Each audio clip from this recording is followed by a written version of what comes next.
Hi, this is Jim from Safety Wars. Before we start the program, I want to make sure everyone understands that we often talk about OSHA and EPA citations, along with some other regulatory actions from other agencies, legal cases, and criminal activity. Everyone is innocent until proven guilty in a court of law. Proposed fines are exactly that, and they are often litigated, reduced, or vacated. We use available public records, news accounts, and press releases. We cannot warranty or guarantee the details of any of the stories we share, since we are not directly involved with these stories, at least not most of the time. Enjoy the show. This show is brought to you by Safety FM.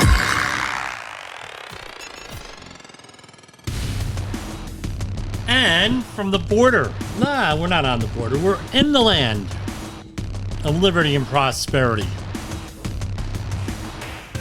Yes, we are recording this from New Jersey today.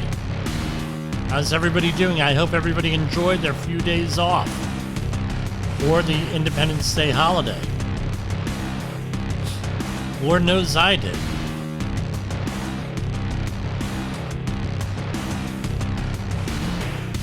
So, last time we were on the air, we talked about the EPA. We got the story out. Getting sued by 10 states.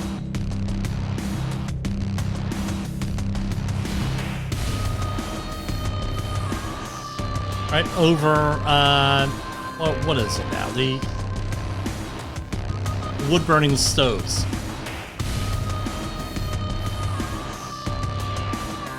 Now you're going to say, well, why, what's the big deal? Why are you covering this?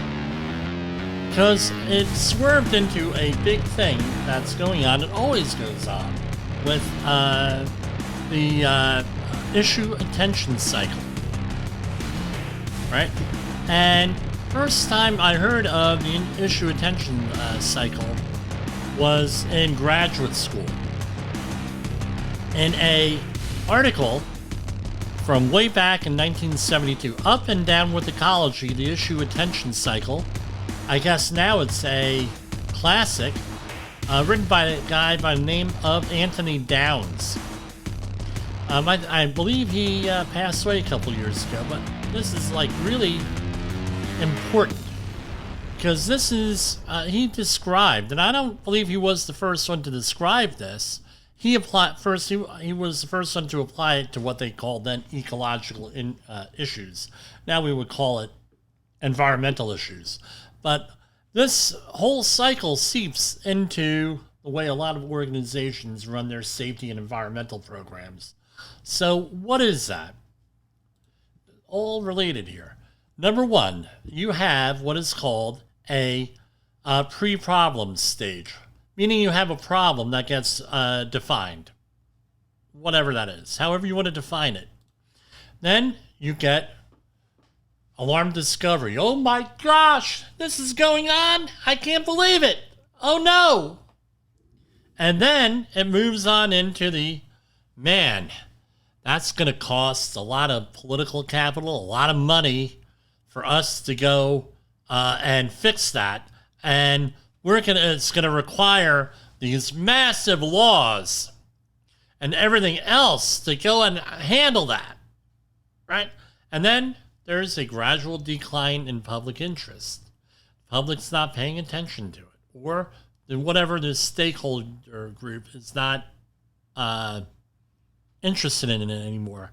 And the problem sort of like goes away, where you don't, people forget about it because it's not on the front page, and then it moves into the post-problem stage. What that is and in the final stage, an issue that has been replaced at the center of public concern, moved into prolonged limbo, a twilight realm of lesser attention or spasmodic recurrences of interest. However, the issue now has a different relation to public attention than that which prevailed in the pre-problem stage. For one thing, during the time that interest was sharply focused on the problem, new institutions, programs, and policies may have created to help solve it. And then what happens? Oh no, that's not work. That doesn't work. Right, that was a quote from Anthony Downs, that thing. Then all of a sudden, what happens? Wow, and it wasn't solved. Now we have, we're back to the pre-problem stage again. Our policy isn't working. And this is the way a lot of issues, most issues, get resolved in the public domain. So, for example, now let's go back into our 10. Let's review the problem here. And this is Associated Press from July 2nd, which was Sunday, I believe. Yeah, Sunday. Attorneys General from 10 states plan to sue the U.S. Environmental Protection Agency, saying its failure to review and ensure emission standards for residential wood-burning stoves has allowed the continued sale of appliances that could worsen pollution. That means programs that encourage people to trade in older stoves and other wood-burning appliances haven't necessarily improved air quality, the states say. If newer wood heaters do not meet cleaner standards, then programs to change out old wood heaters may provide little health benefits at a significant public cost. Thursday, the states wrote Thursday, the 60-day notice of intent to sue. The 8 states involved are Alaska, Illinois, Maryland, Massachusetts, Minnesota, New Jersey, New York, Oregon, Vermont, and Washington, as well as the Puget Sound Clean Air Agency. They allege that the EPA's current standards aren't good enough, and that even if they were, the agency's testing and certification program is so ineffective that it has failed to ensure those standards. The EPA declined to comment on pending litigation. Wow, I'm shocked. Shocked, I tell you. The states allege that the EPA's current standards must be reviewed, and that its testing and certification program is so ineffective it has failed to ensure existing standards. The EPA's Office of Inspector General, in a report released in February, found the EPA's 2015 performance standards for residential wood heaters was flawed, and said the agency has approved methods that lack clarity and allow too much flexibility. As a result, certification tests may not be accurate, do not reflect real-world conditions, and may result in some wood heaters being certified for sale that emit too much particulate matter pollution. So, what did they spend? $82 million in grants here to replace this and everything else. And of course, it's all about global warming. We got to keep that in the forefront. So, when you go and you analyze an environmental issue, political issue, social issue, it could be a company policy, you got to look at this issue attention cycle and where we are in here. Because I tell you what, with some issues like global climate change, or what we used to call global warming, and what before that we called the greenhouse effect, we keep on getting into this, right? Pre-problem stage, oh my lord, what's going on? Then alarm discovery and euphoric youth, oh my lord, oh, what are we going to do? And then realization of, oh, well, we're going to have to do X, Y, and Z. And guess what? What we're now finding out is now the policies that are being adopted to fight climate change, and this is one of them with the wood-burning stoves, are not doing their job. And now that moves into the gradual decline in public. The news media doesn't cover it. And then all of a sudden, they kick it right back in. So now this does a couple of things. Number one, you're in a constant state of panic. And what happens when you're in a constant state of panic? You make bad decisions. Knee-jerk reactions, knee-jerk analysis leads to knee-jerk solutions that don't work usually or are not effective. And this is what we have here with the wood-burning stove issues, according to these 10 states. Now, they intend to sue the EPA. That may not ever happen. Notice to intent to sue. Okay, 60-day notice they got to give. Great, great, great. Okay, now, let's think about this. Haven't we had a lot of controversial precedents overturned by the Supreme Court lately? No, we've had. And let me point out that a good chunk of Supreme Court cases, and you never hear about, are overturning precedents. Right? Current precedents. So the fact that the cases get overturned, new precedents get issued and followed, and things are declared unconstitutional, that's a fairly routine thing. Where it now becomes an issue is, guess what? Issue attention cycle. We got to gin things up. We got to get people all upset. Now they're overturning a lot of stuff in court. Now the Bible tells me what my Bible says, at least, right? And I forget exactly the verse. You could go and look it up for yourself. Let me see here. Bible verses about going to court. All right, so let's look this up. Here you go. The Bible, according to BiblePortal.com, has 66 references to court. So this is from the New International Version, Matthew 5:25. Settle matters quickly with your adversary who is taking you to court. Do it while you are still together on the way, or your adversary may hand you over to the judge. The judge may hand you over to the officer, and you may be thrown into prison. Wow, this is out of the Bible. All right? Because this is, right, Matthew chapter 5. Anyway, you're going to say, well, what's your point, Jim?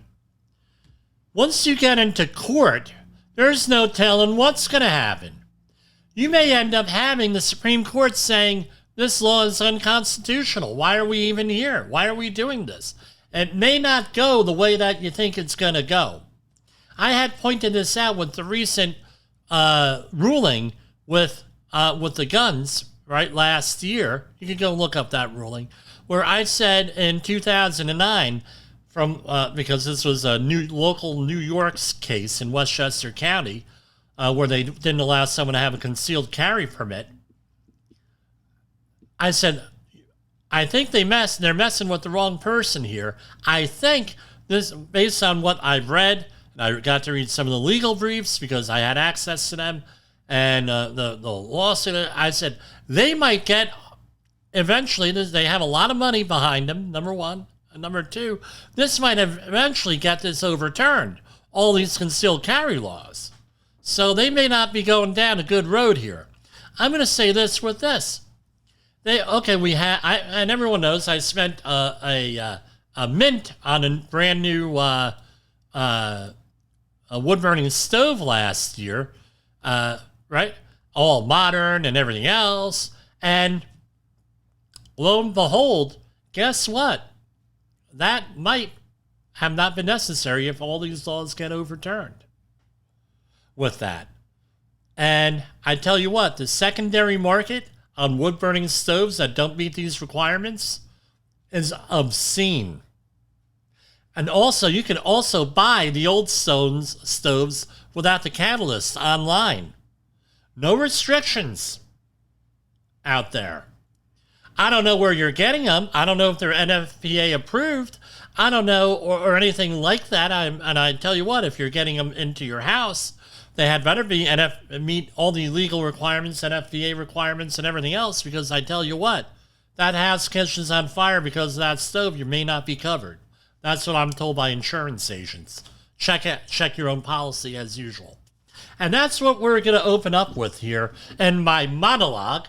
And every program now I'm going to try to do a monologue at the beginning, and then we'll go on to our regular news and views. We're going to cut away to a commercial break now. In the professional safety community, communication and planning are just a few keys to your program's success. The question many practitioners have is, where do I start?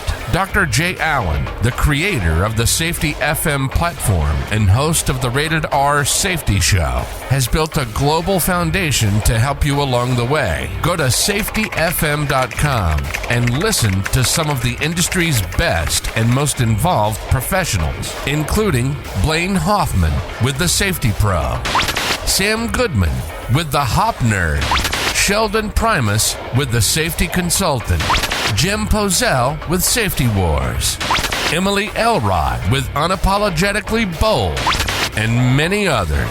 As individuals, we can do great things, but as a team, we become amazing. Dial into safetyfm.com today and surround yourself with a powerful force of knowledge and support.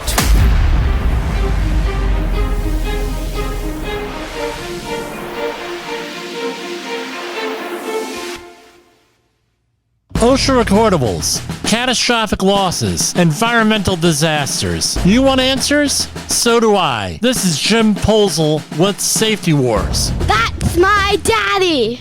Yes, Jessica, I am your father. Anyway, I don't know, what did you think? Now, something to think about. Issue attention cycle also, how does that apply to safety? Let's talk about safety management here.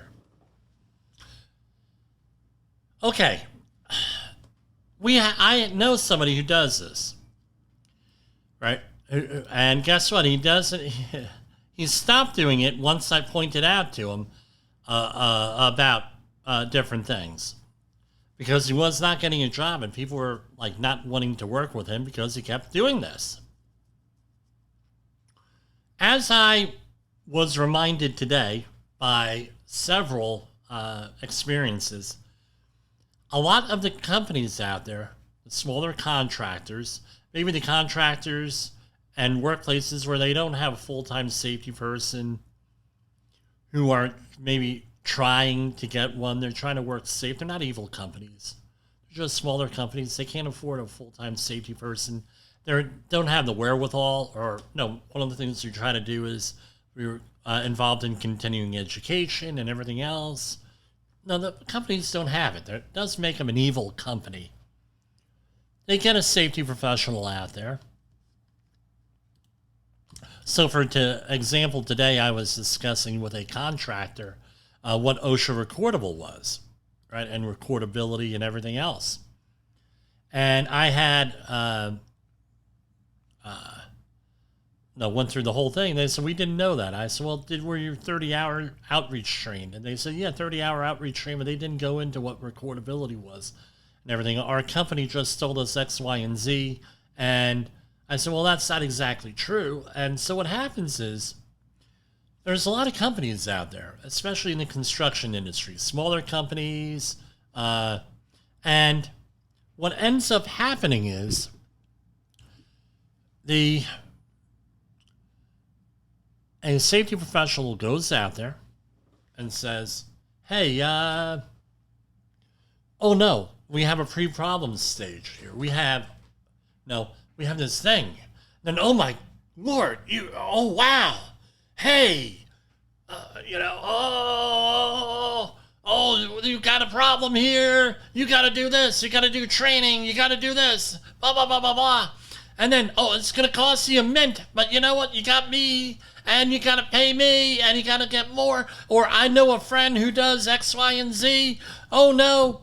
And then what happens is the employer's like, look, dude, I just spent all this money on you. You got to go out there and fix the problem here. And we're not interested in spending $10,000 on safety training on a situation that we've never seen happen. It's extremely low gravity risk, low gravity consequence.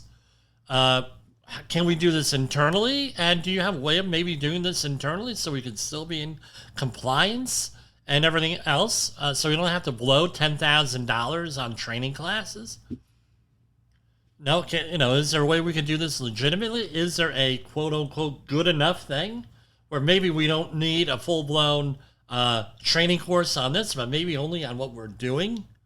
And then what happens? A safety officer goes maybe with a tail in between their legs, or maybe something else happens, and other priorities come up, and there's a gradual decline, right? And maybe there's a quick fix that doesn't really fix things, and then there's a post-problem stage, and then all of a sudden, Pre-problem, go right back into it. Pre-problem stage, undesirable.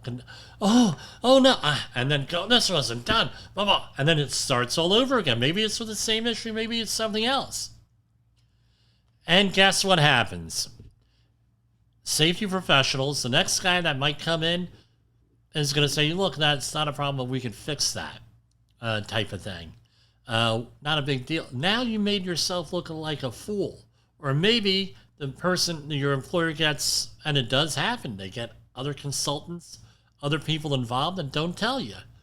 And you run through. So with this friend of mine in the industry, I said, look, dude, you can't continue to do this to people because you know why you're always out of work. Nobody wants to work with you, is that you go through this thing with issue attention cycle again and again and again and again and again. And you run into it. And this is one of the things that contributes to the safety people being some of the most hated people on these job sites. Where rather being a coach, they're an alarm. They're an alarmist. They're a bell ringer, right? Whatever you want to call it. And that's impedes what we're trying to do here. So that's what we're going to go through here. Keep that in mind. Okay, let's move on to our news.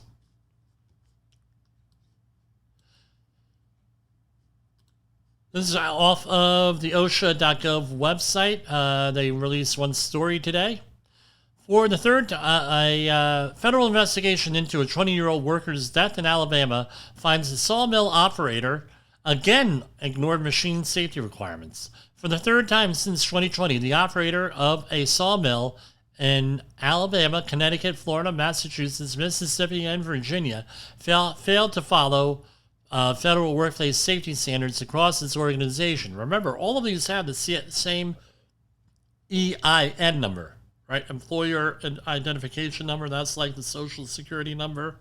Or they were actually linked together somehow with this, resulting in a worker fatality at its Alabama facility and a U.S. Department of Labor labor investigation. An investigation by the department's OSHA determined that a 20-year-old sawmill worker, part of a 6-member crew trying to clear a jam roller at a facility in Troy, Alabama, in December 2022, was crushed when stored energy caused the infeed unit to close on him. OSHA issued a willful citation for allowing workers to perform maintenance on equipment without controlling hazardous energy sources. The company also failed to review its energy isolation procedures regarding to ensuring compliance and did not train employees on how to isolate stored energy and hydraulic accumulators. The incident follows tragedies in 2021 and 2020 related to improper machine operations at 2 sawmills in Florida. At the Graceville location, March 2021, an employee trying to fix the machine's faulty hydraulic valve suffered crushing injuries when they were caught in the machine's wheels and pulleys. And in 2020, a worker suffered an amputation injury and then died in a hospital after their hand came into contact with a nip point. This is a quote from Jose Gonzalez in Mobile, Alabama. He is the OSHA area office director. The company's, and I'm not mentioning company's name here, failure to comply with well-known safety requirements led to the death of a worker, put others at serious risk of harm. Safety standards exist to protect workers from the hazards. So they're getting whacked with a $184,385 in proposed penalties. And since 2013, the agency has cited the sawmill operator and subsidiaries with 19 serious and other than serious violations. So what do we have here? I have the citation right in front of me. Citation 1, Item 1. It's a lockout tagout. Periodic inspection of the energy control panels, 1910-147, it's $14,063. Citation 1, Item 2, No training in lockout tagout, $14,063. Those are serious. Citation 2, item 1, willful serious. This is lockout tagout violation. The energy control procedures do not clearly and specifically outline the steps for shutting down, isolating, blocking, and securing machines or equipment to control hazardous energy. This was on $156,259. Citation 2, 1B, type of violation serious. Lack of isolating devices, and this was $0 for that. All right, now, remember, as of, I believe it was March 31st of this year, every one of these could potentially be separate, right? Well, the inspection date is 6/3/2023, so this might have been. I mean, they told us at the beginning of the year, be prepared for higher fines. EPA fines 9 Springfield, Missouri home renovators for lead-based paint violations. This is from Lenexa, Kansas, from July 3rd. That's Monday. 9 home renovation companies in Springfield, Missouri have agreed to pay $30,000 collectively in penalties to the EPA to resolve the alleged violations of the Federal Toxic Substances Control Act. According to the EPA, the following companies, right, there was 9 of them, failed to comply with regulations intended to reduce the hazards of lead-based paint exposure during renovations. And basically, a number of years ago, EPA came out with regulations for home renovations because the OSHA regulations and the HUD guidelines were not doing their jobs. So again, issue attention cycle. Regulations were issued without and were ineffective, so they issued more regulations on here. So they're due, basically, if you have a home that is pre-1978, they're required to comply with EPA's lead renovation, repair, and painting program. It includes all different types of training and everything else. I've been through it. Let me point out something to you. Right before, and I know this from the industrial painting community, right before all these lead-based paint interior paints were banned, there was a huge run on them. And what I've always been told is probably if your house is from 1980 or before, they'll add a couple of years, or 81 or before, because contractors are still using lead-based paint, right, that they had on and in their back of their warehouse or wherever. So it may not be from 78, it may be a little bit after that. That's what I was told on good authority. Okay, we not only talk about safety, right, industrial safety, but we talk about all different types of safety here. Here is safety to our First Amendment rights. Judge praised for stunning July 4th rebuke of Biden amid administration on big tech censorship. A federal judge is being applauded for a surprise July 4th ruling stating the Biden administration likely violated the First Amendment during COVID-19 pandemic. U.S. District Court Judge Terry A. Doty, Judge Terry A. Doty, ordered an injunction on Independence Day to prevent White House officials and federal agencies from meeting with tech companies about social media censorship, arguing past actions likely violated the Constitution. I think that language reflects that this was a stunning rebuke, but also an appropriate one. And that's a quote from former Director of National Intelligence John Ratcliffe on Fox News' America's Newsroom.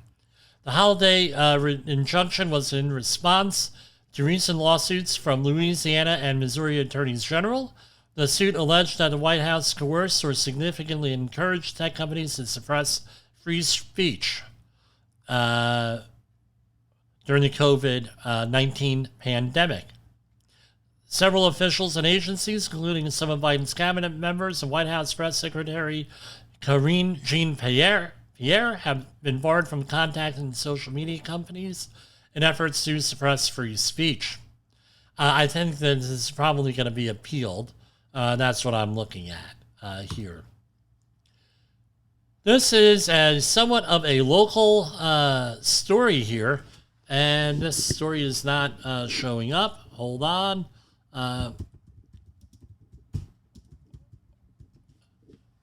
So this is from CNN. Why am I saying it's local? This was all going on in upstate New York, a couple of miles away from my mother-in-law's and father-in-law's former house where they lived. And before my mother-in-law passed away, I was busting her chops a little bit. I said, all this was going on a couple of miles away from you. What kind of place do you live in? Allison Mack. And by the way, this is not a laughing manner, but it goes to show you the kind of guvno that goes on in your community, and you don't even know about it. I mean, this is, this is messed up here. All right? Allison Mack, the former Smallville actress and high-ranking member of the cult-like group NXIVM, spelled N-X-I-V-M, who was sentenced to 3 years in prison in 2021, was released Monday, the Federal Bureau of Prisons said in online records. Mack, now, I don't know, my math may be off, but 2021 plus 3 is 2024. But probably got out on good behavior or, she was under house arrest for several years. Mack was arrested in 2018 along with other NXIVM leaders, including Keith Raniere, who was convicted of racketeering charges. Raniere founded NXIVM and was the founder of NXIVM, was sentenced to 120 years in prison in 2020. Mack pleaded guilty to racketeering conspiracy charges 1 month before Raniere's 2019 trial was set to begin. Everybody cut a deal on this one. There was a lot of people here. Again, NXIVM, a company based in Albany, New York, touted self-help classes, and I'll add this, focus on women. So what they did, allegedly, and there was a Netflix series on this is all alleged, they created a group within a group, like a sorority in the sorority, and all different types of people got involved. Some people threw away their careers to get involved here, and they're thankfully in a recovery here. This is from National Review. I know we hit some. We have conservative, we have liberal outlets here. Whatever's interested in me is to me is what I go through here. Colleges may rethink kangaroo court proceedings in sex assault cases after Yale legal loss. A Connecticut Supreme Court ruling last month found that Yale University failed to provide adequate safeguards in the discipline hearing for a student accused of sexual assault that could have implications for colleges and universities across the country whose own discipline proceedings don't allow defendants to confront their accuser or to cross-examine witnesses. In its unanimous June 27th ruling in the case, Kahn versus Yale, the court found that Yale's discipline hearing failed to ensure reliability or to promote fundamental fairness to the defendant, Mr. Kahn, an undergraduate neuroscience student who was accused of sexually assaulting a classmate in her dormitory nearly 8 years ago. Kahn's case, which alleged Title IX violations by the university and also targeted his accuser, took a circuitous path through the federal and state courts. The Connecticut Supreme Court ruling addressed Kahn's right to sue his accuser for defamation or torturous interference with business relations in connection with the statements she made during a university hearing. The court's ruling that Kahn's accuser does not have absolute immunity from a lawsuit over the allegations she made. The hearing could lead other schools to reconsider how they handle similar readings. What my fear here is this. I get it. We need fairness and these things, and a lot of these a lot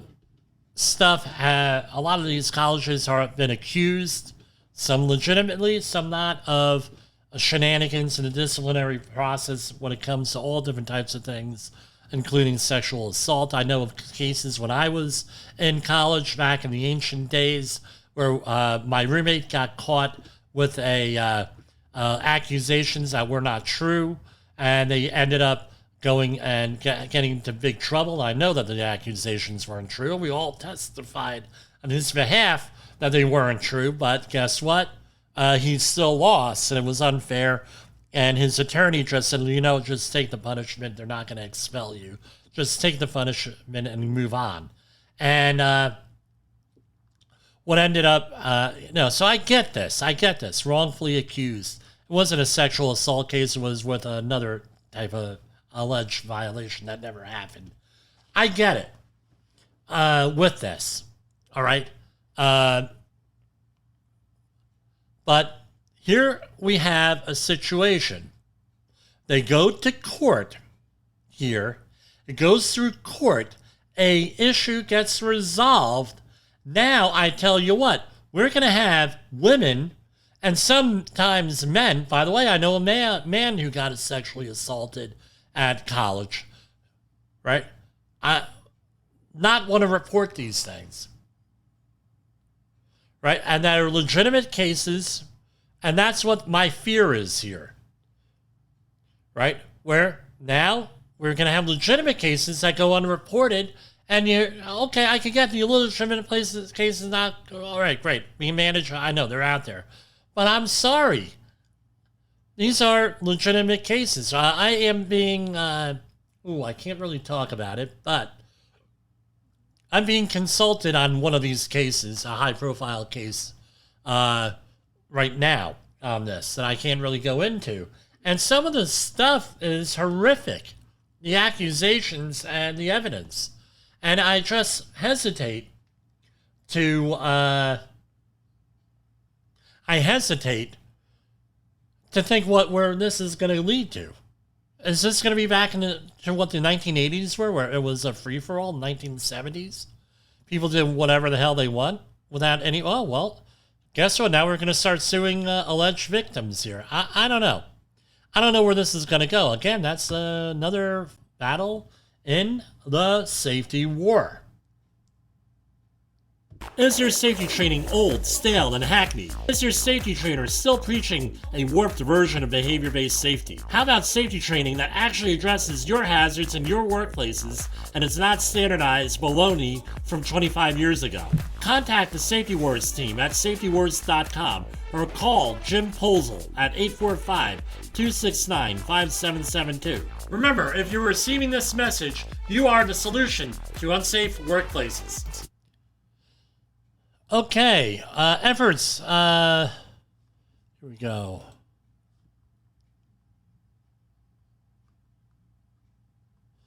Let's see where we're going to go. Okay, now here we have the use of drone technology by police. So I'm reading a story from NBC News here, and it's from today, 6:30 a.m. So this is a story from what's the name of the town? Santa Monica, is it? California. Where you call up the police and the police drone will be there before the police. Right? Santa Monica, yeah. So, been used for this. Now, my question is this. All right? Good or bad? I think it's relatively a good thing. With the drone technology going out there, and seeing all this stuff that's in plain view. How about if a regulatory agency wants to fly a drone over private property, a large piece of private property? Is that illegal or not? Sometimes it is, sometimes it isn't. With that, there's some, what about the footage that they may collect that may be in a violation of privacy? Where you think that you have some privacy in your backyard or in your house, now you have a drone. I don't know if it's good or not with this. What do you do with the data once you get it? The other thing is rescue missions. Drone technology. If I wanted to do all over again, one of the things I would consider is being a drone pilot. Because I tell you what, every one of these construction jobs, every one of these environmental cleanups, every one of these missing persons cases, they're using drone technology. And I'm going to say this, if you're using it commercially, get a license. with that. I know people who use it commercially without a license, and I'm like, you're playing with fire, guys. That's a felony. So here we have missing Massachusetts woman Emma Tutuski found trapped in the mud at a state park. A Massachusetts woman who disappeared late last month was found Monday at a state park where authorities said she had been trapped in a muddy area for at least 3 days. Emma Tutuski, who was reported missing on June 26, was rescued from a swampy area inside Borderland State Park. Easton and Stoughton police said in a joint statement. Hikers inside the Easton Park said they heard a woman screaming for help, but were unable to reach her, so they called 911 at about 6 p.m. Monday. Easton police officers arrived on the scene, heard Tutuski's desperate calls for help, and followed her screams some 50 feet away from the shore. 3 cops on ATVs waded through thick brush and swamp until they reached Tutuski, who is 31, and dislodged her from the mud. The officers carried her back to land where she received medical assistance. Right, she was then transported, right, blah, blah, blah. Now, here's what the question here is with this. Buddy system. Are you going into the woods without telling people where you're going to be, or without a cell phone, without a GPS locator, which is actually very cheap nowadays? The satellite GPS locator. You can get one for under $400. What are you doing? I know I had some mixed feelings this week with my son in Boy Scout camp. Do I give him the phone? Which, by the way, James, I have your phone right here. Do I send him in with a phone or not? Only because it's our custom in our house that when we are going into the woods, or it could be a crowded place, my son carries his phone, my daughter carries my spare phone, just so we can locate them if they are missing, or at least we can locate the phone. I know my brother had, this technology is not new. My brother had this technology in the mid-2000s, 2004, 2005, on my niece, who, they would track where she is, right? Because it went in her school bag, so they knew exactly where she was. This is before the era of smartphones. Good way of protecting kids with that technology. I think that's probably the most effective and one of the better pieces of technology here that's out there with this. Here's another bizarre missing persons case, and this is bizarre, I tell you. Neighbors of a Houston man who was found alive after vanishing as a teen 8 years ago have questioned whether the 25-year-old has ever really been missing, claiming they often saw him around the community. Keisha Ross and her family were shocked to hear reports that Rudy Farias was located because they never knew he had been reported missing in 2015. He used to come into my garage, chill with my cousin, son, and daughter, Ross told news outlet, which cited civil court records that indicate Farias' mother lives on the same street in Northeast Houston. That boy has never been missing, the neighbor said, adding that he would go to the park by himself at times. Again, people are in here, right? The neighbors who knew Farias as Dolph, short for Rudolph, told KTRK that he had visited their home often, but they had not seen him in the past few weeks. So I don't know. They're saying he was homeless. He suffered from depression, PTSD. The mother says that, well, that's not him. I don't know. This is all bizarre. I have heard of people, not the first time I've heard of something like this. I wish we could play Baby Shark. I was on YouTube Live. We were playing,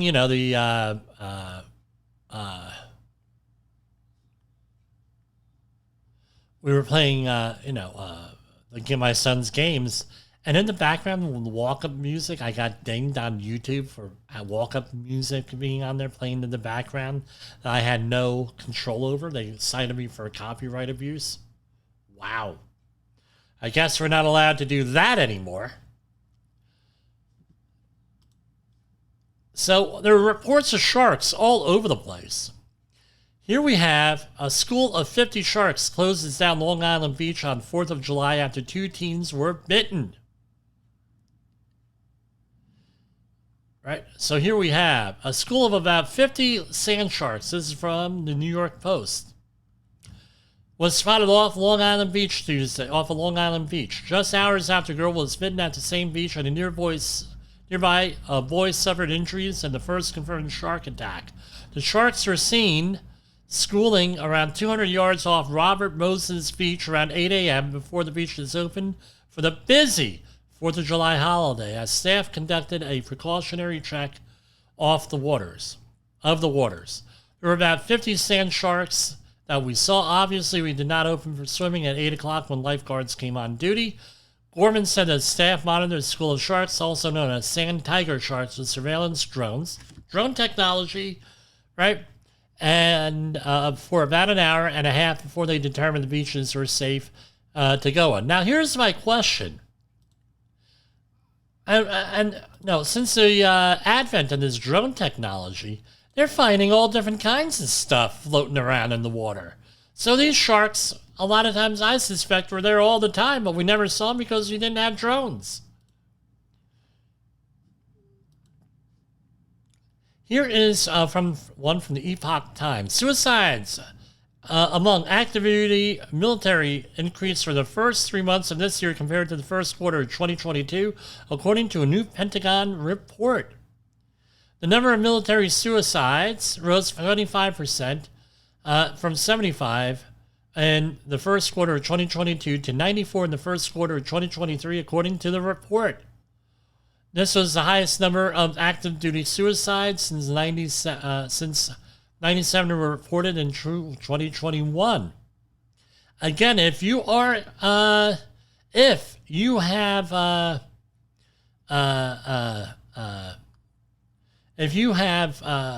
mental health issues, please get help. You want to commit suicide, please get help. Life is worth living.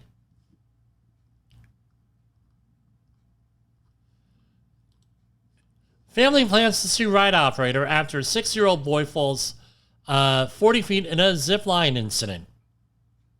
The family of a 6-year-old boy who survived a terrifying fall from the zip line said they plan on suing the ride operator for what they saw was poor training. The boy was on a family trip at an amusement park in Mexico when he reportedly fell at least 40 feet after his harness snapped. The frightening incident was caught on camera. Luckily, he landed in an artificial pool below where a tourist reportedly rescued him. The child was not seriously injured. The incident was on the latest. So, I tell you what, I was on a cruise ship. They had one of these zip lines. And they had, rather than, I look at this thing and I said, rather than a carabiner that could hold 5,000 pounds or whatever the mountain climbing style carabiners could hold, they had, you're going to love this one, a key ring that could hold 150 pounds connected off to the zip line, folks.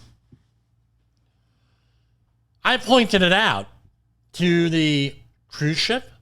I pointed it out to the corporate safety director for the cruise line. Guess what happened? Nothing. Never heard back from him. So be careful when you're in these areas like that. Yes, a keyring carabiner that you would buy at a department store. Yeah. I don't know what happened here, but, I didn't look at the video. I don't like watching videos like that of children getting hurt. I'm sure it's out there on the internet. This July 4th was hot. Earth's hottest day on record, in fact. Tuesday was the hottest day on Earth since at least 1979, with the global average temperature reaching 62.92 degrees Fahrenheit, according to the U.S. National Center for Environmental Prediction.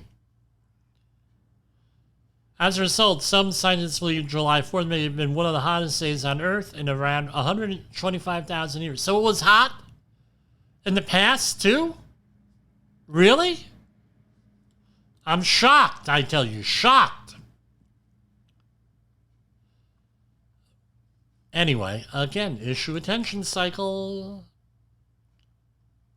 So we know Wagner Group took cover in Belarus after the failed mutiny against the Kremlin, but dozens of other mercenary groups were already poised to take their place in the Ukrainian conflict. The mercenaries from Radut, Slavata Corps, and ENOT, I don't know what that stands for, among dozens of others, have already been spotted fighting in the Russian invasion of Ukraine that began last year, according to reports.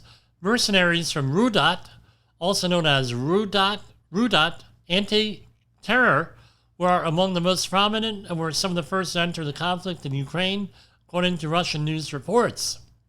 The group, whose Russian language name means redoubt, has been active in Syria, where soldiers have been involved in guarding facilities for construction conglomerates controlled by Russian billionaire Gennady Timchenko. Some of the group's mercenaries, which were recruited on Russian social media platforms, have been convicted of war crimes during the invasion, according to the Kharkiv Human Rights Protection Group. What could possibly go wrong? One dead and 4 injured after a major fire from fireworks explosion in East Texas, authorities say. This is from July 4th. A fireworks explosion in East Texas left at least one person dead and several others injured on July 4th, according to the sheriff. According to a news release, Upshur County deputies responded to a major fire at the Firehouse 9 farm event venue at 10:33 a.m. Investigators believe crews at the venue were prepping for a later event when an accident happened, adding they don't suspect foul play.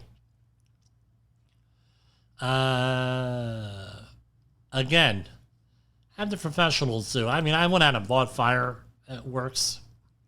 You know, in New York, they're essentially just the Roman candles. This is an opinion piece by Glenn Reynolds. CDC boss utterly laughable exit warning on politicized science. Outgoing CDC Director Rochelle Walensky departed with a warning that we should beware of politicized science and misinformation. Isn't that like the pot calling the kettle black on that one? Right, Rochelle? And here we go. Now that Biden has been banned from social media, communicating with them, right? Biden officials says social media companies uncooperative in addressing fentanyl crisis. Well, maybe it's because they do business in other countries that are selling us fentanyl. Maybe. I don't know. I could be wrong. Who knows? Ann Milgram, head of the DEA, has said that social media companies haven't been as cooperative as they could have in addressing the fentanyl crisis. We have not until recently gotten nearly as much cooperation as we need, she said on Sunday during an appearance on NBC's Meet the Press. Social media companies have to comply with their terms of service, which say it is illegal to sell drugs on their platforms, provide the requested information to law enforcement agencies, including the DEA. This is an outright emergency. Yeah, I tell you, every family out there knows someone who OD'd on this stuff. I tell you. Over 100,000 deaths per year.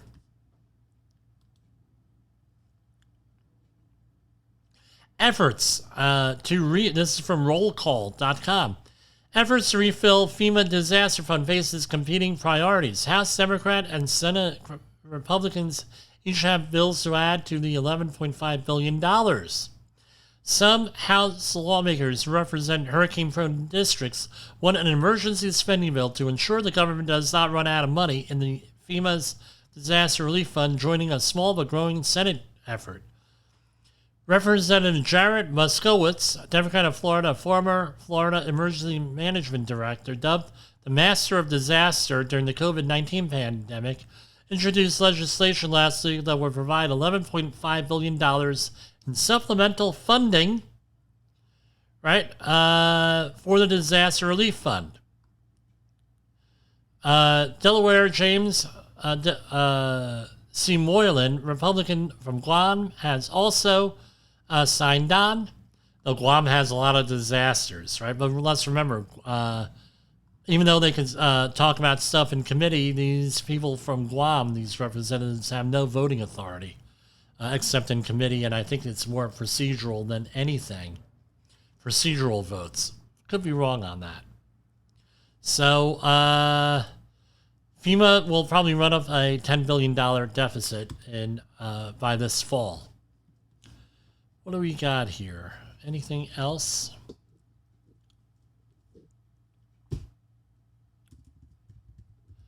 Yes, I ran out of stories. Okay, here we go. There's going to be a new social media platform allegedly out tomorrow, Threads. I will be signing up for it when it comes out. It's apparently run by Meta, and it's set to launch in the UK and US tomorrow. And Twitter is supposed to be a competitor to Twitter, and we'll figure that out. A lot of controversy here with Twitter and everything else, or on Twitter. Some of you are watching this on Twitter. I don't know. We'll see how this goes here with all these social media companies. And you know what I forgot to do? I forgot our secret message to those caught behind the lines in behavior-based safety country. This is Safety Wars, broadcasting to our brothers and sisters in the occupied territory of behavior-based safety. Get out your secret decoder ring. Here is your nightly message. How you respond to failure matters. How you respond to failure matters. And let's go. How many minutes we got left here? Okay, we're going to... there's really nothing else here. I mean, if you're interested in working with us at JCP Technical or Safety Wars, give us a call, 845-269-5772. Contact us at jim@safetywars.com. I hope to see you folks tomorrow. We're attempting to broadcast 3 to 5 times a week live like this as our schedule allows us. And I will see you folks on the next broadcast. This is Jim Posel signing off. This is Safety... and of course, not Safety Wars without a gaffe or a blooper. The views and opinions expressed on this podcast are those of the host and its guest and do not necessarily reflect the official policy or position of the company. Examples of analysis discussed within this podcast are only examples. They should not be utilized in the real world as the only solution available, as they are based only on very limited and dated open source information. Assumptions made within this analysis are not reflective of the position of the company. No part of this podcast may be reproduced, stored in a retrieval system, or transmitted in any form or by any means, mechanical, electronic, recording, or otherwise, without prior written permission of the creator of the podcast, Jay Allen.